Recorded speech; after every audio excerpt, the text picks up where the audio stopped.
தெரியும். அடிக்கடி சொல்லக்கூடிய வார்த்தை தான். இமாம் இப்னு ஜௌஸி ரஹிமஹுல்லாஹ் அவர்கள் சொல்லுவார்கள், இந்த மனிதர்கள் நமக்கு தரக்கூடிய கண்ணியம் எல்லாம் எதற்குதான்?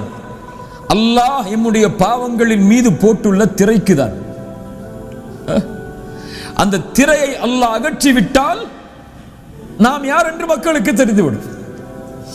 அல்லாஹ் எமக்கு இட்ட அந்த திரைக்கு தான் மக்கள் கண்ணியம் கொடுக்கிறார்கள், எனக்கு அல்ல, உங்களுக்கு அல்ல. ஏன்? நம்முடைய பாவங்கள் வெளிப்படுத்தப்பட ஆரம்பித்து விட்டால் நாம் யார் என்பது நம்முடைய மனைவிக்கு தெரியும், நம்முடைய குழந்தைகளுக்கு தெரியும், நம்மை சுற்றி இருக்கக்கூடிய எல்லோருக்கும் தெரிந்துவிடும். இன்று நம்முடைய வாழ்க்கை இதை பற்றிய சிந்தனை இல்லாமல் பிறரை பற்றிய சிந்தனையிலேயே நாம் வாழ்ந்து கொண்டிருக்கிறோம். பிறருடைய குறைகளை ஆராய்வதிலேயே நம்முடைய நேரங்களை கழித்துக் கொண்டிருக்கிறோம். இமாம் இப்னு கையிம் ரஹிமஹுல்லாஹ் அவர்கள் சொல்லுவார்கள், அல்லாஹ் ஒரு மனிதனுக்கு இரக்கம் காட்டட்டும். அவர் யார் என்றால், தன் குறையில் மூழ்குவதை விட்டு, பிறருடைய குறையில் மூழ்குவதை விட்டு தன்னுடைய குறையிலேயே மூழ்கி கொண்டிருப்பார். அல்லாஹ் ஒருவருக்கு அவனுடைய கோபத்தை, அவனுடைய சாபத்தை இறக்குவான். யார் அவன்? பிறருடைய குறைகளில் மூழ்கி கொண்டிருப்பான், தன்னை மறந்து விடுவான். முதல் நிலையை எடுப்பவன் மகிழ்ச்சியாக இந்த பூமியில் வாழ்வான், இரண்டாவது நிலையை எடுப்பவன் இந்த உலகத்திலேயே இழிவடைவான். ரசூலுல்லாஹ் ஸல்லல்லாஹு அலைஹி வஸல்லம் அதைத்தான் சொன்னார்கள், யார் ஒருவன் பிறருடைய குறையை தேடுகிறானோ அல்லாஹ் என்ன செய்வான்? அவனுடைய குறையை தேட ஆரம்பிப்பான். அவனுடைய குடும்பத்தார்களின் மத்தியிலேயே அல்லாஹ் அவனை இழிவுபடுத்தி விடுவான். அல்லாஹ் ரப்புல் ஆலமீன் நம்மை பாதுகாப்பானாக. அதனால் நம்முடைய நஃப்ஸுக்கு எச்சரிக்கை செய்வது நாம் பிறருக்கு எச்சரிக்கை செய்வதை விட முதன்மையானது. அறிவுரைகளை பிறருக்கு நாம் கூறுவதை விட நம்முடைய நஃப்ஸுக்கு கூறுவது மிக முதன்மையானது. பிறர் நேர்வழியை அடைந்தாலும் அடையவில்லை என்றாலும் நாளை அல்லாஹ் அதை குறித்து நம்மிடத்தில் கேட்கப் போவது கிடையாது. ஆனால் என் நஃப்ஸ் நேர்வழி அடையவில்லை என்றால் அல்லாஹ் என்னிடத்தில் தான் கேட்பான், நான் தான் அவனுக்கு பதில் சொல்ல வேண்டும். ஹஸன் அல் பஸ்ரி ரஹிமஹுல்லாஹ் அதனால் தான் சொன்னார்கள், ஒரு மனிதன் எப்போதும் நலவிலேயே இருப்பான் தன்னுடைய நஃப்ஸை எச்சரித்துக் கொண்டிருந்தான். தன்னுடைய நஃப்ஸுக்கு எச்சரிக்கைகளை கொடுத்து கொண்டே இருந்தால் அவன் எப்போதும் நலவிலேயே இருப்பான்.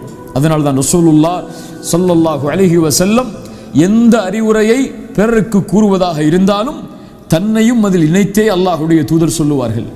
உதாரணமாக ரசூலுல்லாஹ் ஸல்லல்லாஹு அலைஹி வஸல்லம் ஒருமுறை சொன்னார்கள், நபி தோழர்களை பார்த்து, உங்களில் யாரும் உங்களின் அமல்களை காரணம் காட்டி சொர்க்கம் நுழைந்து விட முடியாது. யா அல்லாஹ், நான் இவ்வளோ செஞ்சிருக்க, இவ்வளோ அழைப்பு பணி செஞ்சிருக்க, இவ்வளோ சதக்கா கொடுத்துருக்க, இவ்வளோ மார்க்க நிகழ்ச்சிகளை ஏற்பாடு செஞ்சிருக்க, எனக்கு சொர்க்கத்தை கொடுன்னு சொல்லி அல்லாஹ் யாரும் உங்கள்ட கேட்ட முடியாது. சஹாபாக்கள் உடனடியாக கேட்டார்கள், யா ரசூலுல்லாஹ், அப்போ நீங்க உங்களுடைய நிலைமை என்ன? ரசூலுல்லாஹ் ஸல்லல்லாஹு அலைஹி வஸல்லம் சொன்னார்கள், ஆம், நானும் தான். என்னையும் அல்லாஹ் அவனுடைய அருளால் சூழவில்லை என்றால் நானும் சொர்க்கம் நுழைய முடியாது. நான் நபி, நான் ரசூல், நான் அல்லாஹ்வுடைய நேசர், அல்லாஹ் என்ன சொர்க்கத்துக்கு அனுப்பிடுவான்னு உறுதியாக சொல்லல. என்ன சொன்னாங்க? அல்லாஹ் என்னையும் அவனுடைய அருளால் சூழவில்லை என்றால் நானும் சொர்க்கம் நுழைய முடியாது என்று அல்லாஹ்வுடைய தூதர் ஸல்லல்லாஹு அலைஹி வஸல்லம் அவர்கள் சொன்னார்கள். அதனால் பிறரை அழைப்பதற்கு தயாராக ஆகுவதற்கு முன்னால் இந்த மாநாட்டு நிகழ்ச்சிகளை ஏற்பாடு செய்து நாம் அல்லாஹ்வுடைய உதவியால் நாம் செய்கின்ற இந்த ஏற்பாட்டின் மூலமாக பிறர் நேர்வழியை அடைய வருவதற்கு முன்னால் நாம் செய்ய வேண்டியது, என் ரப்புக்கு முன்னால் நான் யார், அதை முதலிலே நான் இன்று முடிவெடுக்க வேண்டும். என் ஈமானின் தரம் என்ன என்பதை நான் இன்றைய நாள் தெரிந்திருக்க வேண்டும். ஆயிஷா ரலியல்லாஹு அன்ஹா அவர்கள் தன்னுடைய ஈமானை எப்படி மதிப்பிட்டார்கள்? குர்ஆனில் அல்லாஹ் 3 சமூகத்தார்களை சொல்கிறான். அதனுடைய விளக்கம் என்ன என்று ஆயிஷா ரலியல்லாஹு அன்ஹா அவர்களிடத்திலே வந்து நின்றார்கள். ஒரு கூட்டம் சாபிக்கும் பில் கைராத், நன்மையில் விரையக்கூடியவர்கள். இன்னொரு கூட்டம் முக்தஸித், நடுநிலையாளர்கள். இன்னொரு கூட்டம் ஸாலிமுல் லினஃப்ஸி, தங்களுக்கு தாங்களே அநீதம் இழைப்பவர்கள். ஆயிஷா ரலியல்லாஹு அன்ஹா சொன்னார்கள், சாபிக்கும் பில் கைராத், நன்மையில் முந்தியவர்கள் யார் என்றால் அல்லாஹ்வுடைய தூதரை ஈமான் கொண்டு அல்லாஹ்வுடைய தூதரோடு வாழ்ந்து அவர்களுடைய நாவிலாலே சொர்க்கத்தின் நற்செய்தி கொடுக்கப்பட்டவர்கள். அவர்களை பின்தொடர்ந்தவர்கள் யார்? முக்தஸித், நடுநிலையாளர்கள். ஸாலிமுல் லினஃப்ஸி, தங்களுடைய நஃப்ஸுக்கு அநீதம் இழைத்தவர்கள் யார் என்றால் வந்த தோழரை பார்த்து சொன்னார்கள், என்னையும் உன்னையும் போன்றவர்கள். ஐஷா ரலியல்லாஹு அன்ஹா தன்னுடைய ஈமானை எப்படி பார்த்தார்கள்? தன்னுடைய ஈமான் அல்லாஹ்விற்கு அநீதம் இழைக்கக்கூடிய தரத்தில் இருக்கிறது என்று பார்த்தார்கள். நாம் இன்னைக்கு எப்படி பார்க்கிறோம்? ஒரு சின்ன ஒரு தாவா நிகழ்ச்சி நல்லபடியாக நடந்துருச்சு, மக்கள் வந்துட்டாங்கன்னா ஏதோ பெருசாக சாதனை படைச்சிட்ட மாதிரி பார்க்குறோம். அல்லது 5 வக்து சரியாக தொழுதுட்டா இன்னைக்கு மௌத்தா போனால் கூட அல்லாஹ் நம்மளை ஜன்னத்துல் ஃபிர்தௌஸ்ல ரசூலுல்லாவோட வாழ வச்சிருவான்னு பார்க்குறோம். அல்லாஹ் ரப்புல் ஆலமீன் நம்மை சீர்படுத்துவாராக. சஹாபாக்கள் எல்லோரும் உங்களுக்கு எல்லாம் தெரியும். உமர் இப்னுல் கத்தாப் ரலியல்லாஹு அன்ஹு யார்? அவருடைய சிறப்புகளை எல்லாம் இந்த சிறிய நேரத்தில் கூற முடியாது. சத்தியம் அவருடைய நாவில் பேசும், அவருடைய சிந்தனையில் பேசும். உமர் ஒரு தெருவிலே நடந்து சென்றால் ஷைத்தான் என்னோட தெருவிலே ஓடி செல்வான். எனக்கு பிறகு ஒரு நபி வருவதாக இருந்தால் லக்கான உமர், அவர் உமராகத்தான் இருப்பார். உமரே, உன்னுடைய மாளிகையை நான் சொர்க்கத்திலே பார்த்தேன். உமரே, உன்னுடைய இல்மிற்கு அல்லாஹ் சான்று கொடுத்தான், உன்னுடைய இறையச்சத்திற்கு அல்லாஹ் சான்று கொடுத்தான். உனக்காக அல்லாஹ் குர்ஆனுடைய பல வசனங்களை இறக்கி இருக்கிறான். சுப்ஹானல்லாஹ். இப்படி சிறப்பு பெற்ற உமர் ஹலீஃபாவாக அமீருல் முஃமினீனாக மாறியதற்கு பிறகும் ஹுதைஃபா ரலியல்லாஹு அன்ஹு அல்லாஹ்வுடைய தூதர் முனாஃபிக்குகளுடைய பட்டியலை கொடுத்திருந்த, மறைவான அந்த பட்டியலை கொடுத்திருந்த நபித்தோழர் ஹுதைஃபாவிடத்தில் சென்று என்ன சொன்னார்கள்? யா ஹுதைஃபா, இந்த அமீருல் முஃமினீன், முஃமின்களுடைய அமீர் என்று அழைக்கப்படக்கூடிய உமர், இவரின் பெயரும் அந்த முனாஃபிக்கின் பட்டியலில் இருக்கிறதா என்று பார் என்றார்கள். ஹந்தலா ரலியல்லாஹு அன்ஹு என்ன சொன்னார்கள்? நாஃபக ஹந்தலா, ஹந்தலா முனாஃபிக்காகி விட்டார். ஏன் ஹந்தலா முனாஃபிக்கானார்? ரசூலுல்லாவோடு இருக்கும்போது ஒரு ஈமான், ரசூலுல்லாவை விட்டு பிரிந்து விட்டால் இன்னொரு ஈமான். அபூபக்கரிடத்தில் சொன்னார்கள் ரலியல்லாஹு அன்ஹு, அபூபக்கர் ரலியல்லாஹு அன்ஹு சொன்னார்கள், அப்படியா ஹந்தலா, நானும் அந்த தன்மையில் தான் இருக்கிறேன். அபு முலைகா ரஹிமஹுல்லாஹ் தாபிஈ, சஹாபாக்களுடைய மாணவர், அவர் சொல்கிறார், 30 நபித்தோழர்களை நான் பார்த்திருக்கிறேன். எத்தனை நபித்தோழர்கள்? 30 நபித்தோழர்களை நான் பார்த்திருக்கிறேன். அவர்களிடமிருந்து பாடம் படித்திருக்கிறேன். அந்த 30 நபித்தோழர்களும் தங்களை எண்ணினார்கள் நான் ஒரு முனாஃபிக்காக இருப்பேனோ என்று. சாதாரண நபித்தோழர்கள் அல்ல. அபு முலைகா ஹதீஸை அறிவிக்கக்கூடிய அறிவிப்பாளர். அவர் யாரிடத்திலிருந்து ஹதீஸை எல்லாம் கேட்டார் என்று பார்த்தால் ஐஷா ரலியல்லாஹு அன்ஹா, அஸ்மா பின்த் அபி பக்கர், அலி பின் அபி தாலிப், சஅத் பின் அபி வக்காஸ். சுப்ஹானல்லாஹ். சொர்க்கத்திற்கு நற்செய்தி சொல்லப்பட்ட நபித்தோழர்கள் இவர்கள் எல்லாம். இவர்களிடமிருந்து ஹதீஸை கேட்கக்கூடிய அபு முலைகா ரஹிமஹுல்லாஹ் எப்படி என்ன சொன்னார்கள்? இந்த 30 நபித்தோழர்களும் தங்களை எப்படித்தான் எண்ணினார்கள்? தான் ஒரு முனாஃபிக்காக இருப்பேனோ என்று எண்ணினார்கள். ஹசன் ரஹிமஹுல்லாஹ் அவர்கள் அதன் காரணமாகத்தான் சொன்னார்கள், மா யகாஃபு நிஃபாக இல்லல் முஃமின், ஒரு முஃமின் தான் நிஃபாக்கை பயப்படுவான். ஒரு முஃமின் தான் நான் நயவஞ்சகனா என்று பயப்படுவான். ஒரு முனாஃபிக் நிஃபாக்கை பயப்படவே மாட்டான். ஃபஜ்ர் தொழாதவன் முனாஃபிக் என்று ரசூலுல்லாஹ்வுடைய தெளிவான சான்று இருக்கிறது. ஒரு முஃமின் தான் ஃபஜ்ர் தொழவில்லை என்றால் நான் முனாஃபிக்குடைய பட்டியலில் சேர்ந்து விட்டேனே என்று பயப்படுவான். ஃபஜ்ரை தொழாமல் எழுந்திருக்கிறான், எந்த உணர்வும் இல்லை என்றால் இவன் பயப்படவே வேண்டாம். இவன் யார்தான்? முனாஃபிக் தான். அல்லாஹு அக்பர். தவறுகளை செய்யும் பொழுது நான் நயவஞ்சகத்தில் இருப்பதால் தான் இந்த தவறை செய்கிறோனோ என்ற எண்ணம் இல்லை என்றால் நாம் முஃமின் தான். நாம் முஃமினாக இருக்க முடியாது, முனாஃபிக்காகத்தான் இருப்போம். நம்முடைய சொல், நம்முடைய செயல் எல்லா நிலையிலும் வேறுபடுகிறது. யாரும் அதில் சுத்தமானவர்கள் அல்ல. நம்முடைய மனைவிக்கு ஒரு அறிவுரை சொல்லுவோம், பிள்ளைகளுக்கு அறிவுரையை சொல்லுவோம், நம்மிடத்திலே அறிவுரையை கேட்டு வருபவர்களுக்கு நாம் ஒரு அறிவுரையை சொல்லுவோம். ஆனால் நமக்கு தெரியும் அந்த அறிவுரையில் நான் எந்த அளவு இருக்கிறேன் என்று. மேலே குர்ஆனுடைய வகுப்புக்கு வரக்கூடிய நிகழ்வுகளை எல்லாம் மக்களுக்கு அனுப்பி அவர்கள் இந்த சென்டருக்கு வந்து குர்ஆனை ஓத வேண்டும் என்ற ஆர்வத்தை ஏற்படுத்துவோம். ஆனால் நமக்கு தெரியும் குர்ஆனில் நம்முடைய நிலைமை என்னவென்று, தொழுகையில் நம்முடைய நிலைமை என்னவென்று, திக்ரில் நம்முடைய நிலைமை என்னவென்று, அல்லாஹ்வுடைய பார்வையில் நம்முடைய நிலைமை என்னவென்று, அதை பற்றி எல்லாம் எந்த கவலையும் இல்லாமல் நாம் வாழ்ந்து கொண்டிருக்கிறோம். தெளிவான முனாஃபிக்குகளுடைய தன்மைகளை ஒப்பிட்டு பார்த்தால் இன்றைய நம்முடைய வாழ்வின் தன்மைகளை ஒப்பிட்டு பாருங்கள், அப்படியே இருக்கும். நாம் நிஃபாக்குடைய தன்மையில் வாழ்ந்து கொண்டே அல்லாஹ் பாதுகாப்பானாக நம்மை முஃமினாக நினைக்கிறோம். ஆனால் நபித்தோழர்கள் முஃமின்களாக வாழ்ந்து கொண்டே தங்களை முனாஃபிக்காக நினைத்தார்கள். அதான் நமக்கும் நபித்தோழர்களுக்கும் உள்ள வித்தியாசம். அல்லாஹ் ரப்புல் ஆலமீன் நம்மை பாதுகாப்பானாக. இப்போ இந்த தன்மையிலிருந்து எப்படி மாறுவது? ஒருவர் மாறினால் அவனுடைய வாழ்வில் எது நடக்கும்? அதுதான் இந்த நேரத்தில் நம்ம செய்ய வேண்டிய முடிவு. ஒருவன் தன்னை அல்லாஹுவை நோக்கி விரையக்கூடிய மனிதனாக மாற்றினால் 2 தன்மைகள் அவனுடைய வாழ்க்கையில் ஏற்படும். முதல் தன்மை, தன்னுடைய ரப்பை அடையாமல் நெருங்காமல் தடுப்பதற்கு உள்ள பாவங்களை விட்டு விடுபடுவான். தன்னுடைய ரப்பை நெருங்குவதற்கு தடையாக இருக்கக்கூடிய பாவங்களை விட்டு விடுபடுவான். இது என்ன தன்மை? முதல் தன்மை. ஆனால் இன்று நாம் எப்படி? நம்முடைய ஆடைகள் அழகாக இருக்கிறது, நம்முடைய கல்ப் அல்லாஹ்விற்கு முன்னால் அழகாக இல்லை. தொழுகிறோம், நோன்பு வைக்கிறோம், ஜகாத் கொடுக்கிறோம், தஅவா செய்கிறோம்.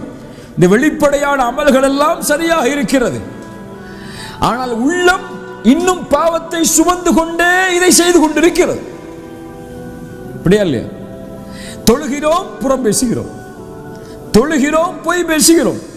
தொழுகிறோம், பிறர் மானத்தை பற்றி பேசுகிறோம். தொழுகிறோம், பிறர் குறைகளை வெளிப்படுத்துகிறோம். ஆனால் தொழுகிறோம். எது மேலானது? இப்னு தைமியா ரஹிமஹுல்லாஹ் அவர்களிடத்திலே அழகிய கேள்வியை கேட்டார்கள். ஒரு மனிதன் இஸ்திக்ஃபார், பாவ மன்னிப்பை கேட்கிறான். ஒரு மனிதன் அல்லாஹ்வை புகழ்கிறான். இதில் இந்த இரண்டில் எது சிறந்த அமல்? இது சிறந்த அமல்? பாவ மன்னிப்பா அல்லாஹ்வை புகழ்தலா? பாவ மன்னிப்பா அல்லாஹ்வை புகழ்தலா? இப்னு தைமியா ரஹிமஹுல்லாஹ் உதாரணத்தோடு சொன்னார்கள். ஏன் பாவ மன்னிப்பு சிறந்தது தெரியுமா? ஒரு மனிதனுக்கு ஆடை இருக்கிறது, அந்த ஆடை அழுக்காக இருக்கிறது, அதன் மேலே நறுமணங்களை பூசுகிறான். இது எதற்கு சமம்? பாவங்களில் உள்ளவன் தஸ்பீஹ் செய்வதற்கு சமம். ஒரு மனிதனுக்கு ஆடை இருக்கிறது, அழுக்காக இருக்கிறது, அவன் நறுமணம் பூசுவதற்கு முன்னால் முதலில் அதை துவைத்து சுத்தம் செய்கிறான், அதற்கு பிறகு நறுமணம் பூசுகிறான். இது பாவங்களிலிருந்து விடுபட்டு பாவ மன்னிப்பை கேட்டு அல்லாஹ்வை நெருங்கி நன்மைகளை செய்கிறார். இவர்கள்தான் அல்லாஹ்விற்கு விருப்பமானவர்கள். இவர்கள்தான் அல்லாஹ்விற்கு விருப்பமானவர்கள். இன்னஸ் ஸலாத்த தன்ஹா அனில் ஃபஹ்ஷாஇ வல் முன்கர். தொழுகை மானக்கேடான விஷயத்தை விட்டு தடுக்கும் என்றால் அவன் சுத்தமான நிலையில் தொழுகையில் போய் நின்றான். கல்வை சுத்தப்படுத்திய நிலையில் அல்லாஹ்விற்கு முன்னால் நின்றால் அல்லாஹ் ரப்புல் ஆலமீன் அவனை மற்ற செயல்களிலும் சுத்தப்படுத்துவான். அல்லாஹ் ரப்புல் ஆலமீன் நம்மை சீர்படுத்துவானாக. இந்த உள்ளத்தை கொள்ளாதவரை எம்முடைய எந்த தேவைகளை அல்லாஹ்விடத்திலே கேட்டாலும், எவ்வளவு அல்லாஹ்வை நெருங்க வேண்டும் என்று ஆசைப்பட்டாலும், எந்த பணிகளை நாம் செய்தாலும் அல்லாஹ்விடத்தில் நெருங்க முடியாது. ரசூலுல்லாஹ் சொன்னார்களா இல்லையா? ஒரு மனிதன் வெகு தூரமான பயணம் செய்கிறான், பாலைவனத்தில் செல்லக்கூடிய நேரத்தில் கடுமையான களைச்சலால் அவருடைய முடியெல்லாம் தூசி படிந்து, முகமெல்லாம் தூசி படிந்து காணப்படுகிறது. அப்போது அல்லாஹ்வை அழைக்கிறான், யா அல்லாஹ் உதவி உதவி என்று. ரசூலுல்லாஹ் சொன்னார்கள், இவனுக்கு அல்லாஹ் எப்படி உதவி செய்வான்? அல்லாஹ்வை இவன் அழைத்தாலும் இவனுடைய ஆடை ஹராமான ஆடை, இவன் உடுத்திருக்க சாப்பிட்ட சாப்பாடு ஹராமான சாப்பாடு, குடித்த பானம் ஹராமான பானம், இவனுக்கு அல்லாஹ் எப்படி உதவி செய்வான்? ஹராமான நிலையில் அல்லாஹ்விடத்திலே நெருங்க வேண்டும் என்ற ஆசைப்பட்டு நீங்கள் எதை செய்தாலும் அல்லாஹ் அங்கீகரிக்க மாட்டான். தஅவா செய்யுங்கள், அழைப்பு பணி செய்யுங்கள், இது அல்லாஹ்விடத்திலே பொருத்தத்தை ஏற்படுத்த வேண்டும் என்று முயற்சி செய்யுங்கள், அல்லாஹ் அதை முழுமையாக அங்கீகரிக்க மாட்டான். நீங்கள் பாவங்களை விட்டெல்லாம் விலகி அவனிடத்திலே வராதவரை. யார் ஒருவன் சுத்தமான நிலையில் அல்லாஹ்வை அணுகுகிறானோ அவன் அல்லாஹ்வை நேசிப்பவன். அவன் எதை கேட்டாலும் அல்லாஹ் கொடுத்து கொண்டே வருவான். அழகான நிகழ்வை நேற்றைய தினம் படித்தேன், பல உரைகளில் அதை கூறியிருக்கிறேன், இப்போதும் அதை சொல்கிறேன். அஹ்மத் பின் ஹம்பல் ரஹிமஹுல்லாஹ் அவர்களுடைய காலத்தில் நடந்த ஒரு நிகழ்வு. அஹ்மத் ஷாமை நோக்கி ஒரு முறை பயணம் செய்கிறார்கள் தனியாக. பெரிய இமாம், பெரிய அறிஞர் தான். அஹ்மதை போன்ற அறிஞர்கள் இனிமேல் பிறப்பார்களா என்று தெரியாது. உலக வரலாற்றிலேயே அஹ்மத் ரஹிமஹுல்லா அவர்களுடைய ஜனாசாவிற்கு கலந்து கொண்ட மக்களை போன்று இதுவரை இந்த உலகத்தில் யாருக்கும் ஜனாசாவில் அவ்வளவு மக்கள் கலந்து கொள்ளலாம். அவ்வளவு பெரிய மக்களுடைய செல்வாக்கை பெற்ற, துஆவை பெற்ற மிகப்பெரிய அறிஞர் அஹ்மத் ரஹிமஹுல்லா. ஒரு முறை ஷாமுக்கு செல்கிறார்கள். இரவு நேரத்தில் ஒரு பள்ளியில் உறங்குகிறார்கள். இரவு நேரத்தில் ஒரு பள்ளியில் உறங்குகிறார்கள். உறங்கக்கூடிய நேரத்தில் அந்த காவலாளி வந்து சொல்லுகிறார், அஹ்மதே, பள்ளியில் உறங்குவதற்கு அனுமதி இல்லை, நீங்கள் வெளியே செல்லுங்கள் என்று. அவர் சொல்கிறார், நான் வெளியூரிலிருந்து வந்திருக்கிறேன், இந்த இரவு இங்கே உறங்குகிறேன், நாளை வேறு ஏதாவது இடத்தை பார்த்துக் கொள்கிறேன் என்று. அந்த காவலாளி உறுதியாக இருக்கிறார், பள்ளியில் நீங்கள் உறங்கக்கூடாது, வெளியே செல்லுங்கள் என்று. இருவருக்கும் வாக்குவாதம் வருகிறது. இறுதியாக அந்த காவலாளி அஹ்மதை அவர்களுடைய காலை பிடித்து தரதரவனை இழுத்து பள்ளியை விட்டு வெளியே போட்டுவிட்டு கதவை பூட்டிவிட்டு சென்று விடுகிறார். அந்த வழியாக வரக்கூடிய அந்த வழியில் அந்த தெருவில் கடை வைத்திருக்கக்கூடிய ஒரு ஒட்டி தயாரிக்கக்கூடிய ஒரு வியாபாரி அஹ்மத் அவர்களை பார்க்கிறார். நீங்கள் யார், எங்கிருந்து வந்திருக்கிறீர்கள் என்று கேட்டு அஹ்மத் அவர்களை அழைத்து செல்கிறார் வீட்டுக்கு. வாருங்கள், என்னோடு இந்த இரவை தங்குங்கள் என்று. அஹ்மத் அவர்கள் தங்குகிறார்கள். அந்த வேலை செய்யக்கூடிய ரொட்டி தயாரிக்கக்கூடிய அவரை பார்க்கிறார்கள். எப்போது பார்த்தாலும் அல்லாஹ்வை புகழ்ந்து கொண்டே இருக்கிறார். எதை எடுத்தாலும் சுப்ஹானல்லாஹ், எதை எடுத்தாலும் அல்ஹம்துலில்லாஹ், எப்போது பார்த்தாலும் அஸ்தக்ஃபிருல்லாஹ் அஸ்தக்ஃபிருல்லாஹ் அஸ்தக்ஃபிருல்லாஹ். காலையில் அஹ்மத் அவர்கள் அவரை அழைத்து கேட்டார்கள், உன்னை பார்த்து நான் ஆச்சரியப்படுகிறேன், இவ்வளவு அல்லாஹ்வோடு நெருக்கத்தில் இருக்கிறாயே, இந்த இஸ்திக்ஃபார், இந்த பாவ மன்னிப்பு, இதற்குரிய பலனை எல்லாம் நீ அனுபவித்திருக்கிறாயா என்று கேட்டார். அல்லாஹ் உனக்கு இதனுடைய பலனை எல்லாம் வாழ்க்கையில் காட்டியிருக்கிறானா என்று. அவர் சொன்னார், ஆம் அல்ஹம்துலில்லாஹ், அல்லாஹ் அவனுடைய அருளை எனக்கு காட்டிக் கொண்டுதான் இருக்கிறான். இதுவரை அல்லாஹுவை நான் அழைத்து எந்த ஒரு அழைப்பையும் அல்லாஹ் நிராகரித்ததாக இல்லை. இதுவரை அல்லாஹ்விடத்தில் நான் துஆ செய்து அந்த துஆவில் எதையும் அல்லாஹ் அங்கீகரிக்காமல் இருந்ததில்லை, ஒரே ஒரு துஆவை தவிர. அஹ்மத் அவர்கள் கேட்டார்கள், அது என்ன துஆ?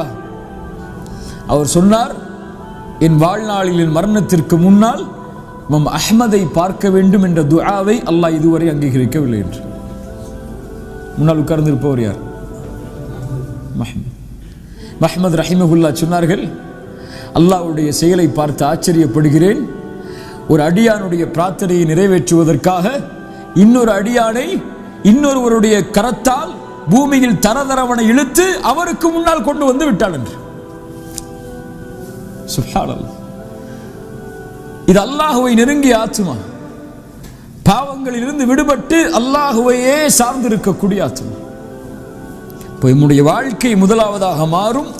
அல்லாஹ் ரப்புல் ஆலமீன் எதை விரும்புகிறானோ அதை செய்வதற்கு, அல்லாஹுவை நெருங்குவதற்கு இருக்கக்கூடிய தடையாக இருக்கக்கூடிய பாவங்களை விட்டு அந்த வாழ்க்கை விலகும்.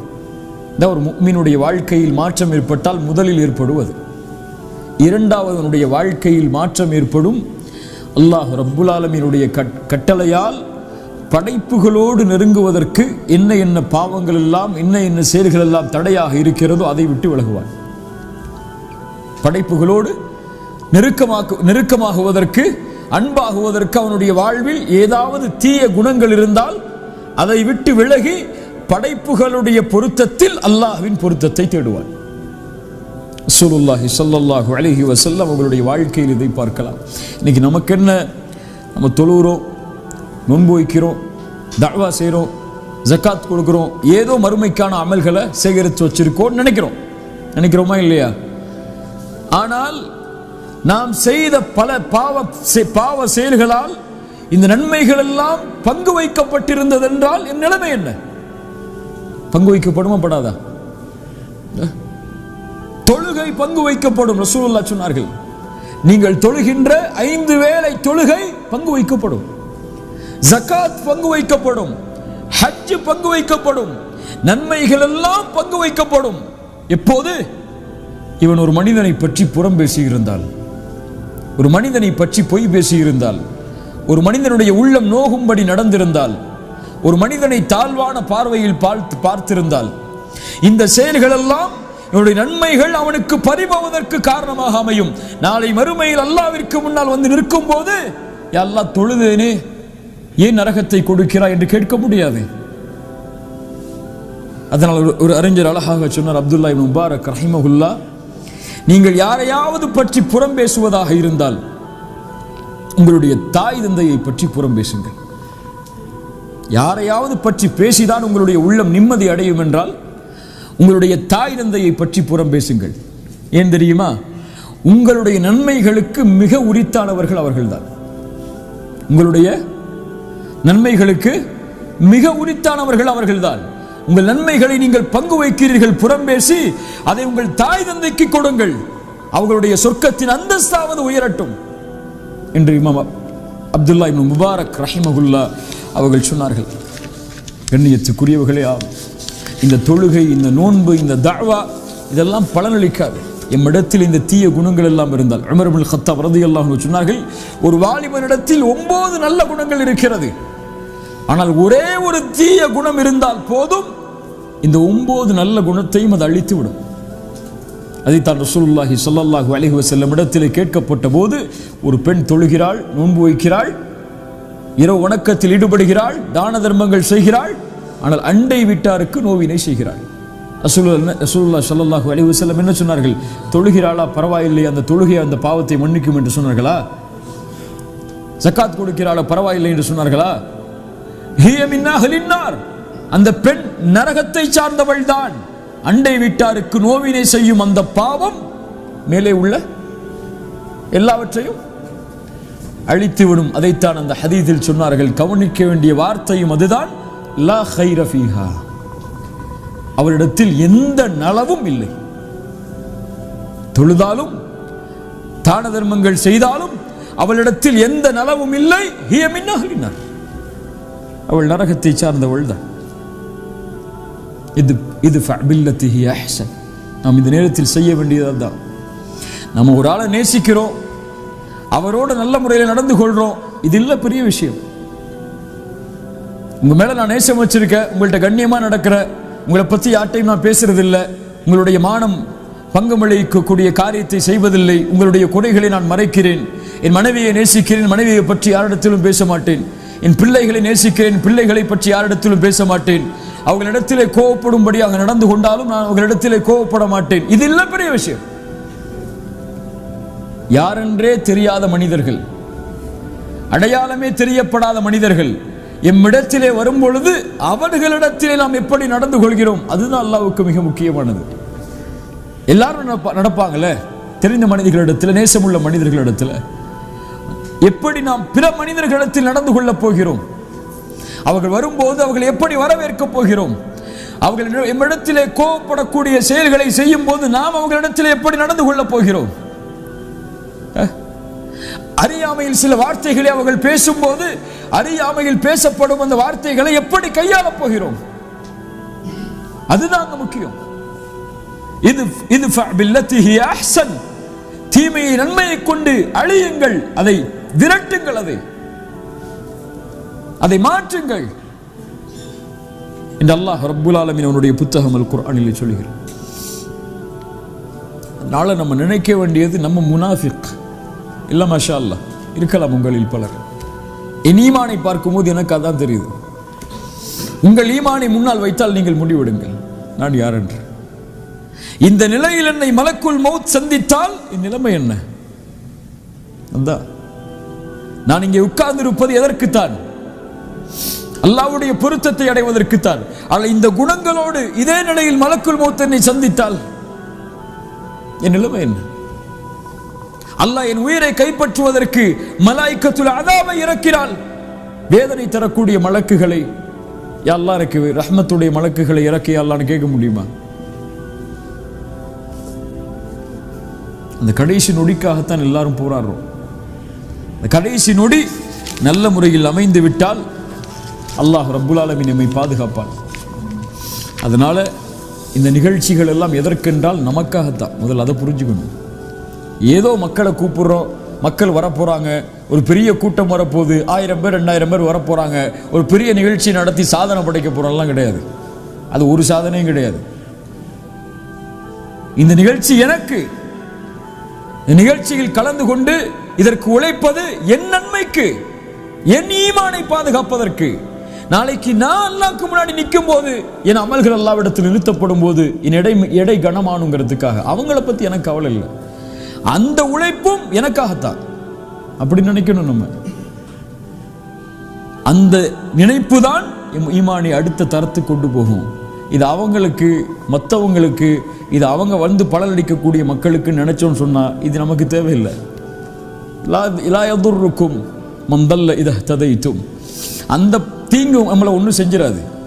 அவங்க நேர வழி அடைஞ்சாலும் அடையாட்டாலும் வந்தாலும் வராட்டாலும் நாளைக்கு மறுமையில் அல்லாஹ் அதை குறித்து நம்மள்கிட்ட கேட்க போகிறது கிடையாது. ஏன் அந்த நிகழ்ச்சியில் வந்து நேர வழி அடைய போறலன்னு சொல்லி. இந்த நிகழ்ச்சியை நடத்தின நீ ஏன் நேர வழி அடையலை அதான் கேட்பாள். நீ ஏன் தொழுகையில சரியாகல, நீ ஏன் குர்ஆன் ஓதுறது சரியாகல, நீ ஏன் அல்லாஹ்வுடைய நினைவுல சரியாகல. ஒரு அழகிய கவிதையை அரபி மொழியில் இருக்கக்கூடியவற்றை கூறிவிட்டு இந்த நேரத்தை முடிக்கிறேன். ஒரு அறிஞர் சொன்னார், யா அப்து யா அப்து கம் யராக அல்லாஹு ஆசியா. அல்லாஹ் உன்னை எவ்வளவு காலம் பாவத்தில் பார்ப்பான், எவ்வளவு காலம் அவனுக்கு முன்னால் நீ பாவம் செய்யக்கூடிய நிலையில் அல்லாஹ் உன்னை பார்க்க வேண்டும் என்று ஆசைப்படுகிறாய். ஹரீஸன் அல துன்யா வலில் மௌத்தி நாசியா. உலகத்தின் பேராசையா, மௌத்தை மறந்து விட்டாயா. அனசீத லிகா அல்லாஹ், அல்லாஹ்விற்கு முன்னால் நிற்கப்படுவோம் என்பதை மறந்து விட்டாயா. அந்த நாள் எப்படிப்பட்டது தெரியுமா? அந்த நாளில் நிற்கக்கூடிய மனிதனுடைய தலைமுடிகள் எல்லாம் நரைத்து விடும். அல்லாஹ் அக்பர். ஒரு மனிதன் இந்த பூமியில் தக்குவாவுடைய ஆடையை அணிந்தால்தான் மறுமையில் அவன் ஆடையோடு இருப்பான். அவனுடைய தக்குவாவுடைய ஆடை அவனுடைய ஈமானுக்கு ஆடையை கொடுத்து பலனளிக்கும். இந்த துன்யா இங்கே வாழக்கூடியவர்களுக்கு நிரந்தரமாக இருக்கும் என்றால் லகான ரசூலுல்லாஹி ஹய்யன் வ பக்கியா, முஹம்மது ரசூலுல்லாஹ் நிரந்தரமாகவும் நிலையாகவும் இருந்திருப்பார்கள். வலக்கின்னஹா தஃப்னா வ யஃப்னா, எல்லாம் அழியும், எல்லாம் அழிந்துவிடும். வதப்க ذுனூப் வல் மஆசி கமா ஹிய, ஆனால் நீங்கள் செய்த பாவங்களும் குற்றங்களும் மட்டும் நிலையாகவே இருக்கும். எது அழிஞ்சாலும் சரி. அல்லாஹ் ரப்புல் ஆலமீன் நம்மை சீர்படுத்துவானாக. சிறிய நேரத்தில் நமக்கு கொடுக்கப்பட்ட இந்த அறிவுரை நான் மாறுவதற்கு, நீங்கள் மாறுவதற்கு, ஒவ்வொரு அறிவுரையும் மக்களுக்கு கொடுக்கப்படுவதற்கு முன்னால் நம்ம கேட்டுக்கணும், என் அமலும் இந்த செயலும் ஒத்துப்போகுதா? இல்லை என்றால் இதை பேசுவதை விட பேசாமல் இருப்பது எனக்கு நல்லது. என் ஈமான் இன்றைய தினம் இதுதான்.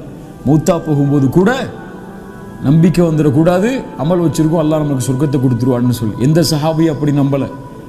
முஆத் இப்னு ஜபல் ரலியல்லாஹு அன்ஹு மௌத்துடைய நேரத்தில் அழுதார்கள். அழுது சொன்னார்கள், அல்லாஹும்ம இன்னி அஊது பிக மினல் லைல் அஸ்ஸபாஹுஹா இலன் நார். இரவு நேரம் சொன்னார்கள், யா அல்லாஹ் உன்னிடத்திலிருந்து இந்த இரவிலிருந்து பாதுகாப்பை தேடுகிறேன், காலை எனக்கு நரகமாகிவிட்டால். முஆத் இப்னு ஜபல் யாரை பார்த்து ரசூலுல்லாஹ் யா முஆத் இன்னி உஹிப்புக் என்று சொன்னார்களோ அந்த முஆத். உமர் இப்னு கத்தாப் மௌத்துடைய நேரத்தில் என்ன சொன்னாங்க? யா வைலக யா உமர், உமரே உனக்கு நாசம் உண்டாகிவிடும், அல்லாஹ் உனக்கு இந்த நேரத்தில் இரக்கம் காட்டவில்லை என்றார். நம்மளாம் ஏமாத்திரம் ஒன்றுமே இல்லை. ஈமானை போட்டு கொஞ்சம் கீழே மிதிச்சுட்டு இல்லைங்க, அப்போ தான் நமக்கு அமல் செய்யணும்னு ஆர்வம் வரும். அதனால இல்லை, அவ்வளோதான் நம்ம ஈமான், அவ்வளோதான் நம்மளுடைய தன்மை. நான் முனாஃபிக் என்ற கேள்வி ஒவ்வொரு நிமிடமும் ஒவ்வொரு செயலிலும் வரணும். அல்லாஹ் ரப்புல் ஆலமீன் இந்த பண்பை கொடுத்தால்தான் நம்ம முஃமினா வாழ முடியும். கடைசியாக அந்த வார்த்தையை மீண்டும் சொல்கிற, ஒரு முஃமின் தான் நிஃபாக்கை பயப்படுவான், ஒரு முனாஃபிக் நிஃபாக்கை ஒருபோதும் பயப்பட மாட்டான். இப்போ நயவஞ்சகனா என்ற கேள்வி ஒவ்வொரு செயலிலும் ஒவ்வொரு அமலிலும் இருக்கிறோம். அல்லாஹ் ரப்புல் ஆலமீன் அப்படிப்பட்ட தன்மை நமக்கு தரட்டும். ஜஸாக்குமுல்லாஹு ஹைரன், பாரக்கல்லாஹு லக்கும். அல்லாஹ் நம்ம அமல் செய்யக்கூடிய இந்த செயலை அல்லாஹ் அங்கீகரிக்கணும். அல்லாஹ் இதன் மூலமாக முதலாவதாக நமக்கு பலனை தரணும். அதற்கு பிறகு அல்லாஹ் ரப்புல் ஆலமீன் வரக்கூடிய மக்களுக்கு பலனை ஏற்படுத்தணும். கூலு கௌலி ஹாதா அஸ்தக்ஃபிருல்லாஹ் லீ வ லக்கும். அஸ்ஸலாமு அலைக்கும் வரஹ்மத்துல்லாஹி வபரகாத்துஹு.